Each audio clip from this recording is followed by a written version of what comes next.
Is your Cash App card disabled, leaving you unable to make transactions? Don't worry, you're not alone. Many users encounter this issue, but fortunately, it's usually straightforward to resolve. In this guide, we'll walk you through the steps on how to fix your Cash App card when it's disabled. By following these instructions, you'll be able to restore your card's functionality and get back to financial activities with ease. Step 1. Verify account information. The first step is ensuring that all your account information is accurate. Log into your Cash App account and check your profile details, such as your name, address, and social security number. Any discrepancies can lead to your card being disabled. If you find any errors, make sure to update them correctly. This will not only help you fix your Cash App card, but also prevent potential issues from arising. Step 2. Update your Cash App. Sometimes an outdated app can cause functional disruptions, including disabling your card. Make sure you are using the latest version of Cash App. Head to your device's App Store, search for Cash App, and see if there's an update available. Updating your app can resolve existing bugs and enhance app performance, thus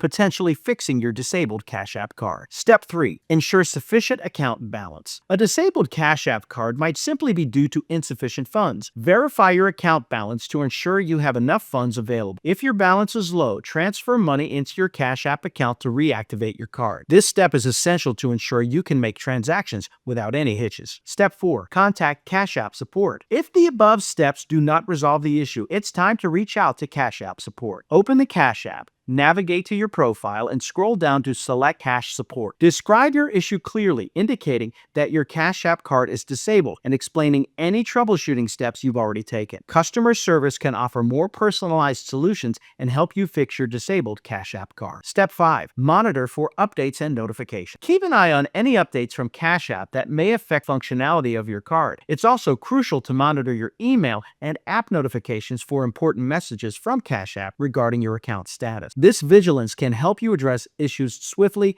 before they escalate. A disabled Cash App card can be frustrating, but these steps generally help resolve the issue. By verifying your account information, ensuring your app is updated, checking your balance, and contacting support if necessary, you can typically get your card back in action. Remember to keep your information current and stay informed about app updates to prevent future problems. Prioritize your financial security by ensuring that you only take advice from official channels and credible resources. With these tips in hand, fixing your Cash App card when it's disabled should be a breeze. Happy spending.